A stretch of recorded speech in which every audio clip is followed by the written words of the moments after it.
जय हिंद दोस्तों, सभी को गुड मॉर्निंग। कैसे हैं आप? ठीक होंगे, मस्त होंगे, बिंदास होंगे। कैसी चल रही है आप लोगों की तैयारियां? आशा करता हूँ ठीक ठाक चल रही होगी। और अभी लेटेस्ट आप सभी को पता है कि लेटेस्ट में भी हमारा उत्पाद पुलिस का एग्ज़ाम होने वाला है, दरोगा का वैकेंसी आने वाला है, रेलवे की वैकेंसियाँ खुल गई है, एनीबडी समथिंग एल्स। अभी फ़िलहाल कुछ महीने के अंदर, ये 1 साल के अंदर हमारे सभी नवयुवकों के लिए जो कम्पिटिटिव एग्ज़ाम में जोर शोर से पर लगे हुए हैं, उनके लिए बहुत ही खुशखबरी की बात है। गाइज, पढ़ो लिखो, बिंदास रहो, नौकरी लो, पैसा कमाओ, चाहे कोई भी किसी भी फील्ड में कमाओ। अपने माँ बाप के नाम रोशन करो, अपने फैमिली के नाम रोशन करो, गांव के नाम रोशन करो, पंचायत, जिला, स्टेट, हमारा लास्ट में भारत देश के नाम रोशन करो। एक वैसा शख्स बनो जो आपको सिर्फ आपको मोहल्ले तक नहीं बल्कि देश के हर एक नौजवान, हर एक शख्स के माइंड में आपका नाम चले, आपका फेस, आपका चित्र चले उसके माइंड में। हाँ, कि हाँ, ये लड़का था जो अपने लिए नहीं बल्कि एक दूसरे के लिए इन्होंने किया कुछ, वैसा कुछ करो। तो गाइज, इसी के ध्यान में रखते हुए आज मैं आप लोगों से आर्टिकल 36 स्टार्ट करने वाला हूं। 36 to 51 अर्थात भारत के राज्य के नीति निदेशक तत्व, directive principle of state policy, DPSP. इसे हम शॉर्टकट में बोलेंगे डीपीएसपी। क्या बोलेंगे? DPSP, directive principle of state policy. अब मैं जानेंगे भाई कि directive principle of state policy होता है क्या है। राज्य के नीति निदेशक तत्व, राज्य के नीति निदेशक तत्व, ये हमारे देश के, हमारे राज्य के जितने भी लोग हैं, अर्थात हमारे राज्य में रहने वाले लोगों, अर्थात हमारे देश में रहने वाले लोग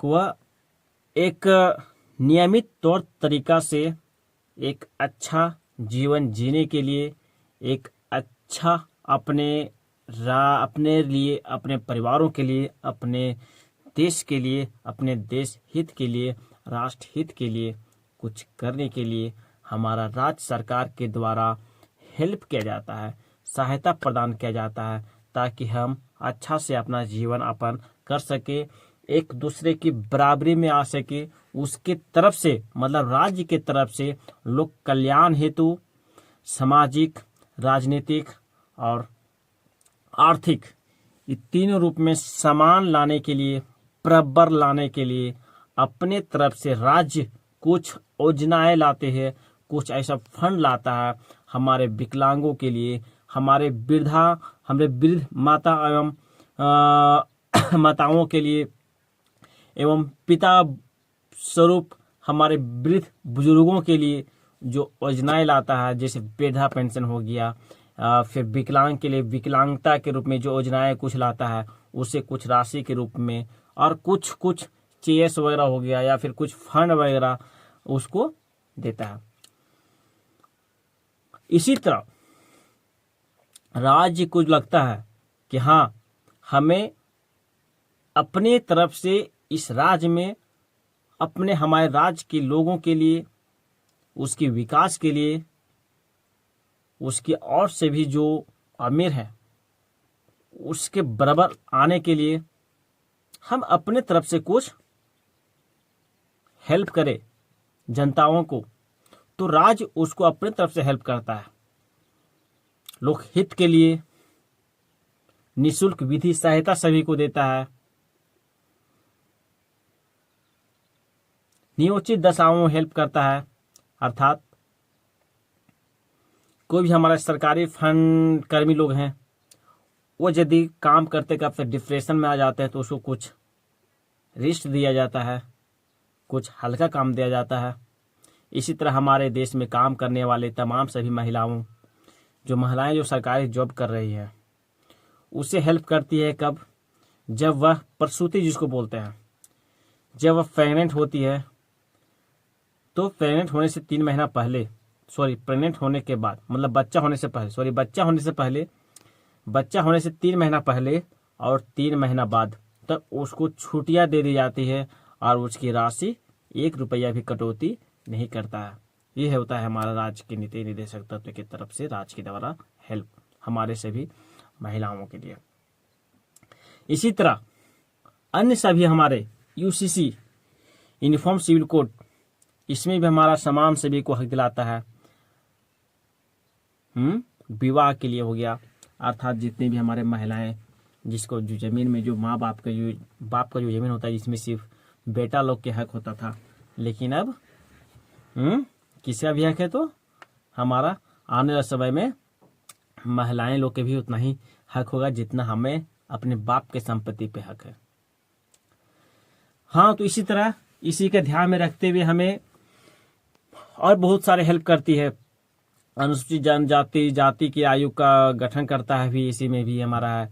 हमारा वन जीव को सुरक्षा प्रदान करता है, राज्य सरकार ही करता है। हमारा बोले तो जो हमारा कृषि हो गया, पशुपालन हो गया, इस सब को हेल्प करता है, सहायता प्रदान करता है। मद्यपान, नशीला जो दवाएं होती हैं उसको बेचने के लिए रोक लगाता है। ये सब हमारा राज्य के नीति निर्देशक तत्व कहता है। और एक चीज और है भाई, हम यहाँ पे राज्य बता रहे हैं। राज्य क्या है? राज्य हम आपको एक आर्टिकल हम आपको 12 में बताए थे, जिसमें हमारा मौलिक अधिकार का परिभाषा के वर्णन किया गया था कि राज्य मौलिक अधिकार का रक्षा प्रदान करेगा या फिर सुरक्षा करेगा या हेल्प करेगा। उसमें हेल्प आपको राज्य के बारे में अच्छा तरह से हमने बताया था आपको कि राज्य का मतलब क्या होता है। राज्य होता है वह संस्था जो अपने हिसाब से कोई भी नियम कानून बनाने के लिए स्वतंत्र है, अर्थात इंडिपेंडेंस है, उसे बोलते हैं राज्य। जैसे हमारा रेलवे विभाग हो गया, बिजली विभाग हो गया, ये सब हमारे राज्य है। बीपीएससी हो गया, जेपीएससी, यूपीएससी, सब हमारे अपने आप में राज्य है। बीसीसीआई हो गया, हमारे क्रिकेट का बोर्ड जो है बीसीसीआई, वो हमारे अपने आप में राज्य है। इस अपने हिसाब से कोई भी कानून बनाता है यार, सब अपने आप में राज्य है। आरबीआई हो गया, इस अपने आप में सब राज्य है। हाँ, तो इसी लिहाजा यही सभी बातों को दिमाग में रखते हुए आज मैं आर्टिकल आपको 36 से 51 के बीच में पढ़ाऊंगा। आज तो 51 तक क्लियर नहीं कर पाऊंगा, लेकिन देखते हैं 36 के बाद कहां तक आगे तक जाता है। छोटा वीडियो बनाऊंगा, ज्यादा लंबा वीडियो नहीं करूंगा, क्योंकि ज्यादा लंबा वीडियो करने के बाद होता है देखने वालों का थोड़ा सा नजरिया चेंज हो जाता है कि यार बहुत लंबा वीडियो है, बोरिंग टाइप का लगने लगता है। लेकिन आज की क्लास में आपको ऐसा बताऊंगा कि बोरिंग भी ना लगे और इंटरेस्टिंग भी लगे और मजा भी आए पढ़ने में। दोस्त, नीति निर्देशक तत्व DPSP, directive principle of state policy, जिसका वर्णन हमें आर्टिकल 36 से 51 के बीच में किया गया है। गाइज 51 तक तो ठीक है, लेकिन 36 से मैं आपको स्टार्ट करने वाला हूँ। तो दोस्त 36 में बोलता है, इसका परिभाषा बताया था। किसका? डीपीएसपी का परिभाषा क्या है, directive principle of state policy का परिभाषा क्या है। तो 36 में आपको परिभाषा ही बताता है। 36 में जो अभी हम इतना आपको 7-8 मिनट तक समथिंग मैं वीडियो बनाया अभी तक, 8 मिनट के अंदर में जितना भी बताया था वो सभी इसका परिभाषा ही था दोस्त, कि राज्य अपने तरफ से जो हमारे लोगों की लोकहित के लिए, लोक कल्याण के लिए, आर्थिक, सामाजिक व राजनीतिक तीनों में समान भावना लाने के लिए, बराबर लाने के लिए जो अपने तरफ से जो हेल्प करता है, उसी को बोलते हैं हम राज्य के नीति निर्देशक तत्व। इसमें राज्य के जो नीति निर्देशक तत्व है वो हमारा राज्य को भी निर्देश देता है, जो अपने हिसाब से कोई भी नियम कानून बनाने के लिए स्वतंत्र है, उसको भी वह निर्देश देता है कि भाई आप भी हमारे देश, हमारे राज्य में रहने वाले लोगों की कुछ आप हेल्प करो अपनी तरफ से। तो वो राज्य भी इसमें हेल्प करता है नीति निर्देशक तत्व में। गाइज 37 में बोला गया है न्यायालय, कि आपको तरफ से यदि नीति निर्देशक तत्व के तरफ से यदि आपको कुछ भी प्रभाव नहीं हो रहा है, या अर्थात 36 से 51 के बीच में जितने हमारे जो हक दिया गया है, वो यदि आपको राज्य आपको प्रोवाइड नहीं कर रहा है, आपको नहीं दे रहा है, तो आप न्यायालय नहीं जा सकते हैं। तो 37 में बोला गया न्यायालय आप नहीं जा सकते हैं।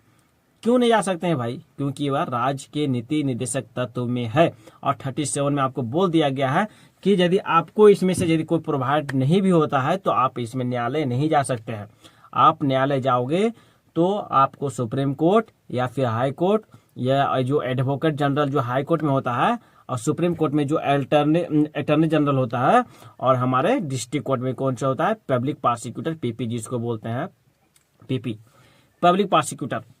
तो वहां पे आपको यदि आप हाईकोर्ट जाओगे तो हाईकोर्ट में आपको जो एडवोकेट जनरल होता है वो ऑटोमेटिक आपको पहले ही आपको इस केस में रोक देगा, बोलेगा माय लॉर्ड ये जो केस आया है ये नीति निदेशक तत्व के तरफ से है। तो आपको पहले ही आर्टिकल में संविधान में बता दिया गया है 37 में कि आप यदि आपको इस 36 से 51 के बीच में यदि कोई भी आपको फंड अर्थात कोई भी योजनाएं अर्थात कोई भी जो हक दिया गया है यदि आपको प्रोवाइड नहीं होता है तो आपको नहीं चल जाना है, न्यायालय नहीं जाना है, अर्थात न्यायालय आप नहीं जा सकते हैं। तो इसके तहत आपका बात को नहीं सुनी जाएगी। हाँ, तो मिलता है वो भी ठीक, नहीं मिलता है वो भी ठीक, आप न्यायालय नहीं जा सकते। जैसे कि हमारा मौलिक अधिकार था 12 से 35 के बीच में, तो मौलिक अधिकार में हम अपने हक के लिए हम सरकार से लड़ते थे, सुप्रीम कोर्ट जाते थे, हाई कोर्ट जाते थे यदि कोई भी हमारा मौलिक अधिकार का हनन होता था तब कि हमारा मौलिक अधिकार का हनन हुआ है। और इसी के तहत हम 32 के तहत हम सुप्रीम कोर्ट जाते थे, 226 के तहत हम हाई कोर्ट जाते थे इस केस को लेकर के। लेकिन जो हमारा मौलिक नीति निर्देशक तत्व में दिया गया है तो आप नीति निर्देशक तत्व में आपको 37 में बता दिया गया है कि आपको यदि इसमें से कोई यदि प्रोवाइड नहीं होता है तो आप हाई कोर्ट या फिर सुप्रीम कोर्ट या फिर डिस्ट्रिक्ट कोर्ट अर्थात न्यायालय नहीं जा सकते हैं। ये आपको बताता है दोस्त नीति निर्देशक तत्व के आर्टिकल 37। अब 38 में बोला गया हमारा लोक कल्याण कि हमारा लोक कल्याण का सुरक्षा प्रदान करना या फिर लोक हित के लिए कुछ काम करना। अब बोला गया है कि राज्य की जो नीति निर्देशक तत्व है वह हमारे देश की जनताओं के लिए उनकी लोक कल्याण के लिए वह हमारा तत्पर सदैव हमेशा खड़ा रहेगा। और उसका दायित्व बनता है कि हमारा राज्य में रहने वाले लोग अपने देश का जो देश होता है ना, देश जैसे भारत है उसका हमारा कितना भी 28 राज्य है ना और 8 यूनियन टेरिटरी है। अर्थात सभी को बोला गया है जो भी राज्य में लोग रह रहा है कि राज्य की तरफ से उसको कुछ हेल्प किया जाएगा। वह राज्य अपने हिसाब से योजनाएं लाते रहेगा और हेल्प करते रहेगा जो जो इसके लिए जरूरतमंद लोग हैं उन्हें। तो ये बोलता है दोस्त हमारा नीति निर्देशक तत्व के आर्टिकल 38। 39 में बोला गया हमारा कि हमारे देश में काम करने वाले सभी महिलाएं भी तो काम कर रही है ना, तो उसको भी समान काज के लिए समान वेतन दिया जाए, अर्थात देना है। जैसे ही हमारा जैसे कि फॉर एग्जाम्पल हम इंडियन आर्मी में काम, ये तो सेंट्रल में आ जाता है। फॉर एग्जाम्पल हम कोई भी स्टेट गवर्नमेंट स्टेट का कोई भी जॉब कर रहे हैं, स्टेट का जॉब कर रहे हैं तो उसमें है कि हमारा कुछ काम करने के तत्पश्चात कोई भी सरकारी जॉब कर रहे हैं तो उसमें महिला भी कर रही है और पुरुष भी कर रहा है। तो पहले होता था कि पुरुष को अलग वेतन दिया जाता था और उससे कम महिला के वेतन दिया जाता था। जैसे प्राइवेट जॉब होता है, प्राइवेट जॉब जैसे कि अभी जितने हमारे मॉल खुले हुए हैं, नए नए हॉस्पिटल्स हैं, हमारे प्राइवेट हॉस्पिटल्स हैं, हमारे होटल्स हैं, जितनी हमारी दवाइयाँ की दुकानें हैं, जितनी भी हैं, जो बड़ा बड़ा किराना दुकान है या फिर मेरा हो गया आपका पार्क वगैरह, जो भी प्राइवेट संस्थाएं हैं, इसमें भी देखेंगे कि आप पुरुषों की तुलना में महिलाएं की संख्या बहुत ज़्यादा होती है। क्यों होता है? क्योंकि उसमें आपका जितने पुरुष का वेतन लागू उतना तो नहीं दे सकता है ना, तो उससे कम में महिलाएं मिल जाती है कम दाम कम वेतन में काम करने के लिए, तो उसमें ज़्यादा से ज़्यादा महिलाएं लोग को रखा जाता है प्राइवेट संस्थाएं। लेकिन जो भी सरकारी जॉब कर रहा है कोई और उसमें पुरुष भी कर रहा है और महिलाएं भी कर रही है, तो सभी जितना वेतन पुरुष को मिलेगा उतना ही वेतन हमारा महिलाएं लोग के भी मिलेगा दोस्त। फीमेल्स एंड मेल सभी के समान वेतन दिया जाएगा सभी को। ओके, ये हमारा बोलता है आर्टिकल 39। इसी में बोला गया है हमारा 39 के कम में बोला गया है निःशुल्क विधि सहायता। सभी के सभी लोग, भारत देश में रहने वाले तमाम नागरिक के लिए निःशुल्क विधि सहायता दिया जाएगा। निःशुल्क विधि सहायता किसके तहत? आर्टिकल 39 के तहत। विधि सहायता मतलब कि सरकारी संस्थाएं में जितने भी जो हमारा कानून बनती है उसके तरफ से जो भी आपको सेवाएं अर्थात जो भी सुविधाएं दी जाएगी वो निःशुल्क दिया जाएगा आपको। उसमें 1 रुपया लगने के लिए कि हाँ यहाँ पे हम कुछ काम कर रहे थे इसके लिए हमको पैसा लग रहा है, नहीं, आपको 1 रुपया नहीं देना है। इसी तरह मेरा बोला गया है आर्टिकल 40। दोस्त, आर्टिकल 40 एक बहुत ही इंपॉर्टेंट टॉपिक हमारा है, ग्राम पंचायत। ग्राम पंचायत का सर्वप्रथम हमारा उल्लेख आर्टिकल 40 में ही मिलता है, जो कि ये हमारा नीति निर्देशक तत्व में आता है। नीति निर्देशक तत्व में आता है। अब ग्राम पंचायत में क्या बोला गया दोस्त, आपको पता है? हाँ भाई, ग्राम पंचायत में बोला गया है ये चीज कि यदि आपको देश को विकास करना है, यदि आपको देश को विकास करना है, देश को एक अच्छे रास्ते में ले जाना है, ऊंचाइयां उसको आसमान छुआना है, देश को ये विकासशील देश से विकसित देशों की ओर हमको ले जाना है, तो भाई हमारा सबसे पहले ग्राम का विकास होना बहुत जरूरी है, गांव का विकास होना बहुत जरूरी है। क्यों? क्योंकि हमारा 100 में आपका 75% भी लोग हमारे गांव में ही विकास करते हैं, निवास करते हैं, और 20 या 25% हमारा कहाँ पे, हमारा इसके डाटा भी कंफर्म नहीं है लेकिन इतना ही समथिंग है, इसमें से हमारा बहुत कम हमारा कहाँ पे, सिटी में बिलोंग करते हैं। तो बताओ अभी 75% सबसे पहले जरूरी है या फिर आपका 25 या 20%? तो सबसे पहले हमारा गांव विकास होना चाहिए ना। हाँ, तो बोला महात्मा गांधी ने बोला था कि हमारा देश के विकास करने के सबसे पहले गांवों का विकास करना बहुत जरूरी है। यदि गांव का विकास नहीं हो पाएगा तो हमारा देश का विकास नहीं होगा।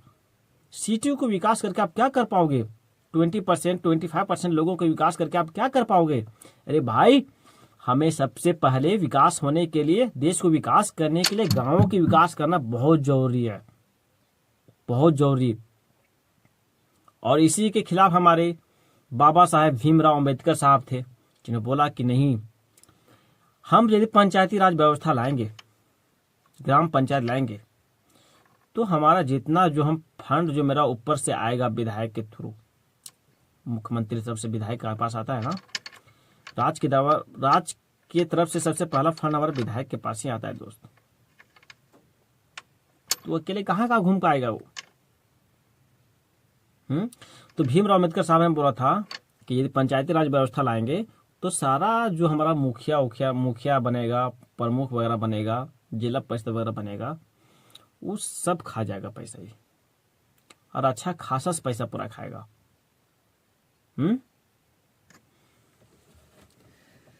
डुबा देगा। इसी चलते ग्राम पंचायत जरूरी नहीं है। तो महात्मा गांधी ने बोला नहीं, अरे खाएगा, कितना खाएगा? 100 में 5% खाएगा तो 95% तो काम करेगा ना। तो सबसे पहले हमारा ग्राम पंचायत का विकास होना बहुत जरूरी है। लेकिन अभी के मुखिया लोग सारा चूतियों सारा के सारा पैसा खा जाते हैं और कुछ काम नहीं करते हैं। बता दूं, मैं चतरा का रहने वाला हूं। चतरा के एक टंडवा प्रखंड के एक छोटा सा पंचायत धनगड्डा की जमुनिया टड़गांव, उस गांव में हमारा मुखिया जो है ना, अभी तक क्या बोले आपको, बोलना बेवकूफी लगता है लेकिन भाई अपने हक के लिए तो बोलना पड़ेगा ना। मुखिया का कार्यकाल 3 साल 4 साल खत्म होने वाला है, 3 साल समथिंग खत्म हो ही गया है, और अभी तक बोले मेरे गांव में एक विकास मुखिया के थ्रू गिना दे कि हाँ ये विकास हमने अपने गांव में किया है, इस गांव में किया है, एक विकास नहीं दिखाएगा, एक विकास नहीं दिख पाएगा ना। हमारे गांव में खेलने के लिए जो लोग हैं, बच्चे लोग, उसको खेलने के लिए ना अच्छा मैदान है,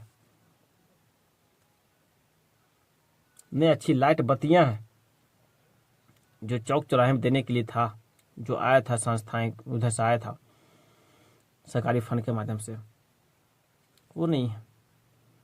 नलकूप, नल जल की योजना की तरफ से हमारा गांव में लगाना था। हर एक घर में नल की सुविधा देनी थी, पानी की सुविधा। उसमें से कुछ घरों में दे दिया, वो भी कैसे, जो पहले जो चापाकल था बोरिंग किया हुआ उसी में डाल करके। बताओ पैसा कहाँ गया दोस्त? पैसा तो पहले लूट लिया ना। उसमें था कि उसको अलग से चापाकल खुदवा करके उसके बाद उसको सोलर उलर सब कुछ, हाँ, टांकी उसमें देना था और पूरा पानी हर गांव के एक गांव के हर एक घर में पहुंचाना था। लेकिन सारा तो पैसा खा लिया। लेकिन ये पूछेगा सरकार मुखिया से कौन?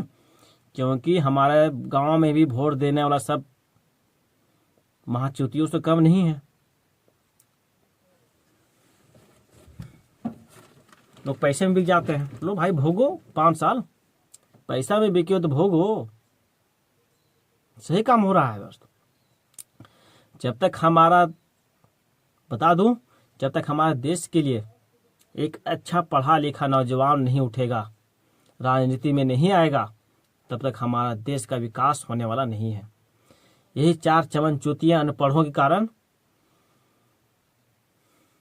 जिसे कुछ चंद पैसों के कारण बिक जाते हैं लोग, और उनको वोट दे करके निर्वाचित मुखिया अर्थात पंचायत समिति अर्थात जिला परिषद विधायक तक के लोग को जिता देते हैं।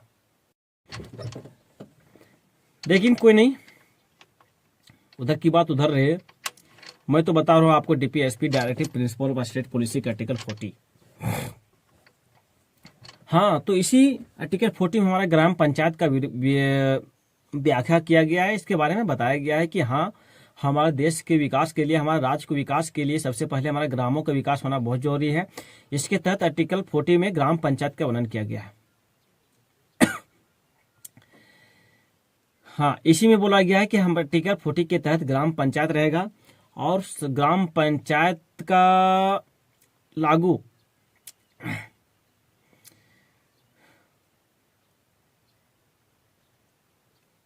लागू से पहले मैं आपको इसमें एक और रोचक कहानी बताना चाहता हूं। गाइज, ग्राम पंचायत ये हमारा राज्य के अधीन में था। राज्य यदि चाहेगा तो इसे लागू करेगा और यदि नहीं भी चाहता है तो लागू नहीं करेगा।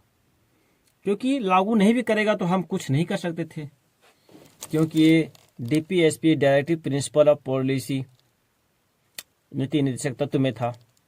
और यदि लागू भी नहीं करता तो हम न्यायालय नहीं जा सकते हैं, क्योंकि मेरा 37 में बोला गया है यदि इसमें से आपको कोई भी आर्टिकल के तहत कोई भी जो हक दिया गया है उस हक को यदि आपको नहीं मिलता है तो आप न्यायालय नहीं जा सकते हैं। मिलता तो सही है, नहीं मिलता है वो भी सही है, मिल रहा है वो भी सही है। और इसको लागू करना बहुत जरूरी था हर एक स्टेट में। क्यों? विकास के लिए, गांवों के विकास के लिए।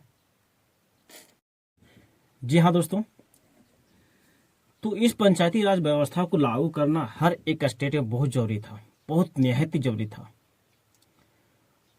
तो फिर अब इसमें कानून बनना हमारा स्टार्ट हुआ। जैसे ही मेरा संविधान लागू हुआ, 26 जनवरी 1950 को पूरी तरह से लागू हो गया। सारे हमारे निर्वाचित प्रधानमंत्री, राष्ट्रपति वगैरह सारा चुना गए। तो इसमें मेरा 2 साल बाद संविधान संशोधन के तहत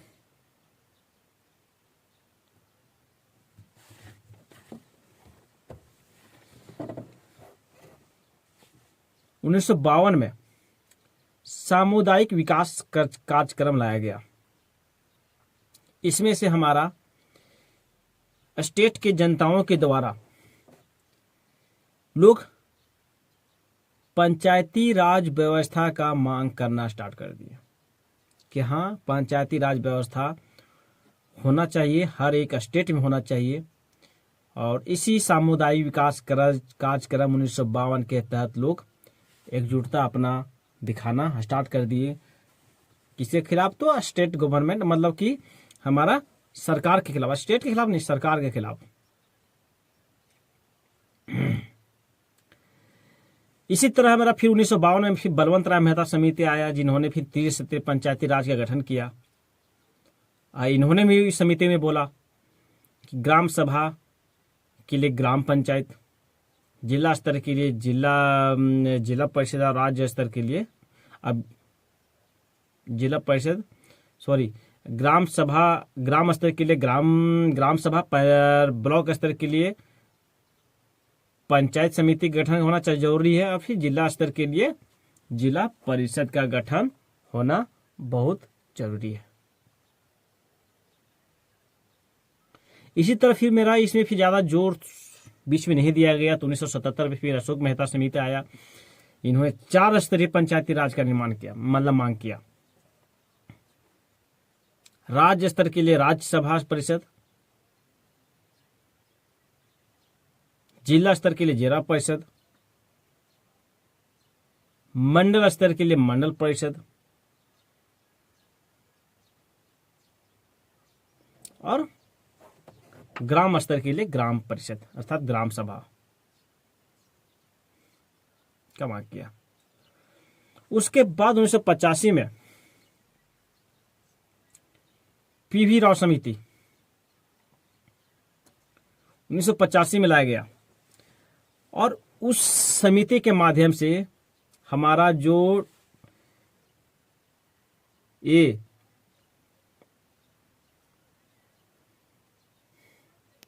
पंचायती राज व्यवस्था है उसको संवैधानिक दर्जा मांगना स्टार्ट कर दी। इसमें बोला गया इसलिए संवैधानिक दर्जा होना चाहिए। पीवी राव समिति 1985 के तहत। इसमें फिर हमारा 86 में सिंधवी कमेटी का गठन किया गया। हाँ, जो फिर 88 में हमारा थुंगन कमेटी का गठन किया, जिसमें इसमें भी लोग इसका मांग किया। हाँ, उसके बाद लास्ट इतना प्रोसेस करने के तत्पश्चात 73वां संविधान संशोधन किया गया 1993 में। 1924 अप्रैल 1992 को किया गया था, लेकिन 93 में उसे पूरी तरह से लागू कर दिया गया था। तो मेन बोला जाता है 73वां संविधान संशोधन 1993 के तहत ये जो नीति निर्देशक तत्व में जो हमारा पंचायती राज व्यवस्था था उसको यहां से हटा करके उसको संवैधानिक दर्जा दिया गया, और उसको संशोधित करके 73वां संविधान संशोधन 1993 के तहत आर्टिकल 243 के ए से ओ तक, मतलब टोटल उसमें 16 उप अनुच्छेद उसमें जोड़े गए हैं, और इसी में सारा पंचायती राज व्यवस्था का बारे में बताया गया, और क्या क्या चाहिए, क्या होना चाहिए नहीं है, क्या होता है नहीं होता है, सारा कुछ ए से ओ तक बताया गया है। आर्टिकल 243 के ए से ओ तक, मतलब क से मतलब कि दंतना तक 16 उप अनुच्छेद।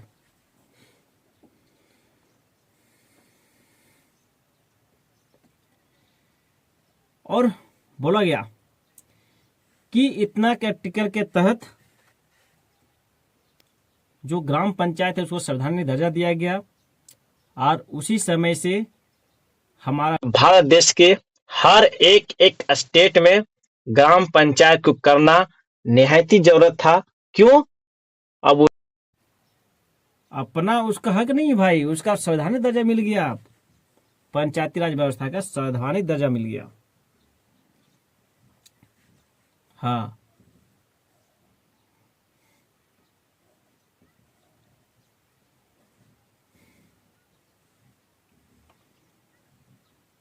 तो उसको लागू करना तो निहायत जरूरी है ना, तो लागू करना पड़ा हर एक स्टेट में। और फिर उसी में बोला गया कि ग्राम स्तर के लिए ग्राम परिषद अर्थात जो हमारा वार्ड और मुखिया चुने जाते हैं, ब्लॉक स्तर के लिए जो पंचायत समिति चुने जाते हैं, और जिला स्तर के लिए जिला परिषद का चुनाव हमारा होगा। हर एक स्टेट का चुनाव करना, हर एक स्टेट में पंचायती राज का चुनाव करना बहुत ही निहायती जरूरी है। और यदि नहीं करेगा तो भाई संविधान का लोग सरकार का फिर मतलब कि हनन कर रहा है, इसका बातें न मान रहा है, तो फिर राष्ट्रपति शासन लगेगा। फिर यदि मुख्यमंत्री, यदि राज्यपाल, मुख्यमंत्री हमारा प्रधानमंत्री का बात न माने, सेंटर का बात ना माने, सेंट्रल का बात ना माने तो भाई तो राष्ट्रपति शासन लगेगा ही ना। हाँ, राष्ट्रपति शासन कैसे कैसे लगता है? इसमें भी 3 नियम है, जिसमें से आपको 2 बहुत जब उसका आपसी जो उसका जो गठबंधन टूटना स्टार्ट हो जाता है, तब जो बहुमत का सरकार होता है उसमें से यदि कोई तालमेल अच्छा नहीं बन पा रहा है, तालमेल जब बहुमत का सरकार जब नहीं होता है तब, और जब यदि गठबंधन करके ही बनाता है और जब आपस में तालमेल दोनों का गड़बड़ होना स्टार्ट हो जाता है, तब लोग अपना एक पार्टी से हटना स्टार्ट कर देता है। जब उसका बहुमत वहां से हट जाता है, जितना मुख्यमंत्री बनाने के लिए जितना सीट चाहिए उससे उसको कम पड़ना स्टार्ट कम हो जाता है, तो फिर राज्यपाल के अधीन में सरकार चल जाता है।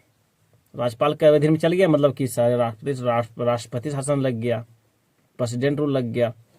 और यदि एक और है, जब सेंटर का बात हमारा राज्य न माने, तब सेंटर में जैसे हमारा अभी मोदी का सरकार, सॉरी, सेंटर में यदि अभी मेरा मोदी सरकार है और हमारा राज्य में हमारा हेमंत सोरेन जी का सरकार जेएमएम का है। अब मोदी जी बोले कि हाँ ये चीज़ तुम लागू करो, हमारे राज्य के लिए अच्छा रहेगा ना, और हेमंत सोरेन बोल रहा नहीं लागू करेंगे इसको हम, तो इसका बात को मतलब कि राज्य सरकार केंद्र सरकार का बात नहीं मान रहा है, तो उस समय में उस सिचुएशन में राष्ट्रपति शासन लग सकता है या लगता है। तो अब ये मेरा संवैधानिक दर्जा हो गया कि हर स्टेट में पंचायती राज व्यवस्था लागू करना बहुत जरूरी है, अब करना पड़ेगा। उसी समय से लागू हो गया दोस्त, जो मेरा संविधान संशोधन 1993 के तहत, 73वां संविधान संशोधन 1993 में हुआ, उसी के तहत उसी समय से पंचायती राज व्यवस्था हर एक स्टेट में लागू हो गया। और उसी के तहत पंचायत में सभी प्रत्याशियों को चुना जाता है, मुखिया वार्ड को मुखिया का, हाँ, पंचायत समिति को चुनाव होता है, जिला परिषद का चुनाव होता है। ये पंचायती राज व्यवस्था के तहत हर एक स्टेट में, तभी तो हमारा गांव एक एक घर, एक एक राज्य का एक एक गांव तक हमारा सभी लाइन बत्ती बिजली सड़कें अर्थात नल नालियां सभी का योजनाएं आ पाती है। कितना विधायक से माने जाते हैं, अब तो डायरेक्ट मुखिया कलर पकड़ के बात कर सकते हैं ना, लेकिन हम फिर उसको दोबारा बार चांस देना तो फिर भाई हमारा गलती होगा ना, तो नहीं देना चाहिए। लेकिन एक इंसान क्या कर सकता है, सभी लोग को एकजुटता होना बहुत जरूरी है, समझना चाहिए सभी को। तो दोस्त, इसी के तहत उसी समय से जितने हमारे पंचायत के माध्यम से जितने निर्वाचित सदस्य चुने जाते हैं, उसका कार्यकाल 5 साल का होता है। एक बार चुन गया तो 5 साल तक रहेगा, और टोटल उन सभी को टोटल 29 विषयों पर काम करना होता है। ओके, लेकिन हमारा गांव के एक विषय तक भी विकास अच्छा से नहीं हो पाता है। ये सब हमारा गलती है, क्योंकि भाई हम चुने ही वैसा उस इंसान को जो काज करने लायक नहीं है। काज करने लायक तो है लेकिन ध्यान नहीं देते, तो क्या कर सकते हैं। हर सभी गाँव में चुनना चाहिए, एक अच्छे लीडर को चुनना चाहिए जो हमारे लिए नहीं बल्कि सभी के लिए जिए, अपने लिए ना जिए लेकिन एक दूसरे के लिए जीना सीखे, वो सभी को दिल में बसे, वैसा शख्स होना चाहिए। लेकिन सब अपना जेब भरने के चक्कर में रहते हैं, तो क्या हमारा गांव का विकास होगा। खैर, जिस दिन पढ़ा लिखा लोग आ जाना राजनीति में, उसी दिन से हमारा राजनीतिक का स्तर और ऊंचा चल जाएगा। अभी तो सलाह अनपढ़ लोग, हम सभी लोग पर शासन करते हैं, शासन नहीं कर रहे ना। 10 लाख जनसंख्या पर एक सदस्य को हम चुनकर भेजते हैं लोकसभा में, और वो सदस्य जो हम लोग जो चुनकर उसको भेजते हैं और वो साला अनपढ़ निकले, तो भैया वो अपने आप को नहीं दिखा रहा है, वो अपने आप को बुड़बक होने के नाता, मतलब कि बुड़बक होने का ये नहीं दिखा रहा है, बल्कि हम सभी 10 लाख निवासियों को बुड़बक बना रहा है। लोकसभा में यदि वो हमारा मांग को नहीं उठा सकता है वहां जाकर के संसद में, तो उसको बेवकूफ़ ही नहीं महा बेवकूफ़ कहेंगे उसको, क्योंकि उस शख्स को हमने भेजा है वहाँ पे चुन करके, और वो यदि हमारा आवाज़ ना वहाँ पे सुनावे तो भाई फिर वैसा सांसद होना क्यों रहेगा फिर यार। हमारे लिए तो नहीं जी सकते हो तो भाई क्यों। तुम अकेला नहीं हो, तुम्हारे पीछे 10 लाख लोग हैं, 10 लाख वोटर तुम्हारे पीछे है। तुम उस 10 लाख लोगों के लिए नहीं बल्कि उससे और अधिक लोगों के लिए तुम बने हो। तुम्हारे आवाज पे 10 लाख लोग तुम्हारे पीछे पीछे घूमने के लिए तैयार है, और तुम उस 10 लाख लोग के लिए तुम कुछ नहीं कर सकते हो, तो फिर क्या ही फायदा सांसद बनने का, क्या ही फायदा लोगों से ऊपर आगे तक जाकर झूठा वादा करने का। साले झूठा वादा करके सब चला गया भाई। चलो कोई नहीं, आज की क्लास में यहीं तक सीमित करता हूं। लंबा वीडियो तो लंबा गया है, खैर आपकी मर्जी, देखना तो देखना, अन्यथा छोड़ देना। देखने के बाद पता चलेगा कि हाँ कुछ तो हुआ है, कुछ तो सीख मिली है। लोग शॉर्ट वीडियो में देखते देखते पूरा एमबी खत्म कर देते हैं। अरे कहीं एमबी का कहीं यूज अच्छी जगह करो। शॉर्ट वीडियो में क्या रखा है यार, कुछ नॉलेज लो, उस एमबी का अच्छी जगह यूज करो, तब ना हम विकास करेंगे यार। सोच बदलो अपने आप में। लोग अपना लाइक व्यूअर कमेंट बढ़ाने के लिए, अपना सब्सक्राइबर बढ़ाने के लिए लोग यूट्यूब में नंगा नाचना स्टार्ट कर देते हैं लोग, और उनका वीडियो देखने के लिए लोग तरसते हैं। समाज कहाँ जा रहा है यार। आने वाला दिन में ना समाज सोच विचार समझ ही सकते हो कहाँ तक जा रहा है, क्या हो सकता है फ्यूचर हम सभी का। चलो कुछ नहीं, सभी को जय हिंद, जय Bharat, Ram Ram, bye, take care.